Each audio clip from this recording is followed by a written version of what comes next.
లాజరు నిద్రించుచున్నాడు. అంటే లాజరు టైం అయిపోయింది. భూమి మీద లాజరు బ్రతుకు దినాలు అయిపోయినాయి, కాళగతులు అయిపోయినాయి. లాజరు నిద్రిస్తున్నాడు. అయితే ఇప్పుడు ఆ ఫ్యామిలీలో ఏంటంటే ప్రభు వచ్చినప్పుడు వాళ్ళు కొన్ని విన్నపించుకున్నారు. ప్రభువా, నీవుంటే నా తమ్ముడు బ్రతుకుండేవారు కదా అని వాళ్ళ బాధ. అది ఫ్యామిలీ బాధ. అంతే. మనము ఒక వ్యక్తిని కోల్పోయినప్పుడు మనకున్న బాధ, మనకున్న వేదన, తనతో మనకున్న ఆ రిలేషన్, బంధుత్వం, ఆ బాంధవ్యం, ఆ కుటుంబంలో ఉన్న పరిస్థితులు, వ్యక్తిని కోల్పోయినప్పుడు ఎంత బాధపడతామో, ఎంత కృంగుదల భరించలేం. సో ఆ ఫ్యామిలీలో కూడా అదే జరిగింది అప్పుడు. కానీ ఇక్కడ ప్రియరక్షకుడు వారు, ఆ కుటుంబం అలాగుంది.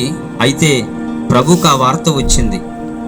ప్రభువుకు ఆ వార్త వచ్చినప్పుడు ఇలాగా వ్రాయబడింది వాక్యము. శిష్యులు, ప్రభువా, అతడు నిద్రించినడలా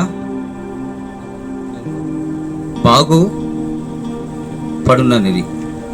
యేసు అతని మరణమును గూర్చి ఆ మాట చెప్పను గాని వారు ఆయన నిద్ర విశ్రాంతిని గురించి చెప్పననుకునిది. ఇది మరణం గురించి చెప్పిన మాట. అంటే లాజరు నిద్రించాడు. లాజరు నిద్రించాడు. కానీ ఒక విషయం చెప్పనా, నిద్రించిన వ్యక్తి ఒక దినాన్ని ఏం చేస్తాడు? లేస్తాడు. ఇది బైబిల్లో ఉన్న గొప్ప నిరీక్షణతో కూడిన మాటలు. మరణం, కానీ ఇక్కడ ప్రభు దృష్టిలో అది నిద్ర. ప్రభు దృష్టిలో ఏంటి? నిద్ర. ఎందుకంటే ప్రభువునందు నిద్రించిన వారు ఓ దినాన వారిని ప్రభు మేల్కొల్పుతాడు.